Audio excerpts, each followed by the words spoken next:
There are challenges the financial industry is facing to becoming more sustainable. We need cohesion on metrics, frameworks, and standards, and whilst this is gradually improving, reaching consensus on indirect Scope 3 data across sustainability topics, not just portfolio emissions, remains a key challenge.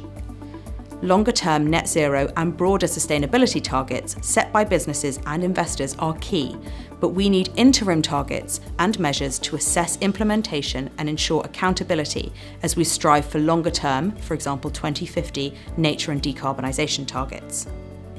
A lack of supply chain transparency continues to create challenges for investors seeking to understand the impact of their holdings on the planet and the impact of the changing world on their portfolios. We can transition to a net zero, nature positive and inclusive economy. There must be collaboration between business, government and financial institutions. The University of Cambridge Institute for Sustainability Leadership's Rewiring the Economy framework shows how the economy can be rewired through focused collaboration between businesses, government and financial institutions to deliver positive outcomes for people and the planet. With this framework, CISL has identified a set of 10 interconnected tasks that guide the necessary structural and cultural changes. Actions for government include measuring the right things and setting the right targets, aligning incentives to support better outcomes, and driving socially useful innovation. Those in the financial sector need to ensure capital acts for the long term, price capital according to the true cost of business activities, and innovate new financial structures to better serve sustainable businesses. Within the commercial context, businesses can align organisational purpose with their strategy and business models, set evidence-based targets, measure and transparently report their progress, embed sustainability into operational practices and decision-making, and engage, collaborate and advocate for change. No single investment actor can solve sustainable investment challenges alone.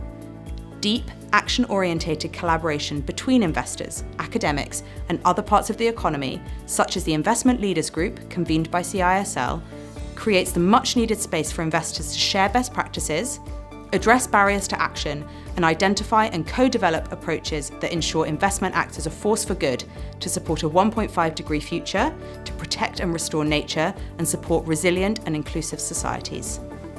Collaboration between financial markets and academics can make investment more sustainable over the next 5 to 10 years. First, we need to support investors to understand and assess how environmental changes, such as climate instability, increasing volatility, and the loss of ecosystem services, manifest in portfolios as financial risk. This will enable investors to start integrating the value of environmental factors into investment decision-making. Second, while the reduction of portfolio emissions through mitigation is crucial, this alone is no longer enough. Investors must urgently begin to enhance asset resilience and invest in adaptive measures to protect asset value, people, and the environment. Third, we need a sector-wide recognition that the E in ESG is broader than just emissions.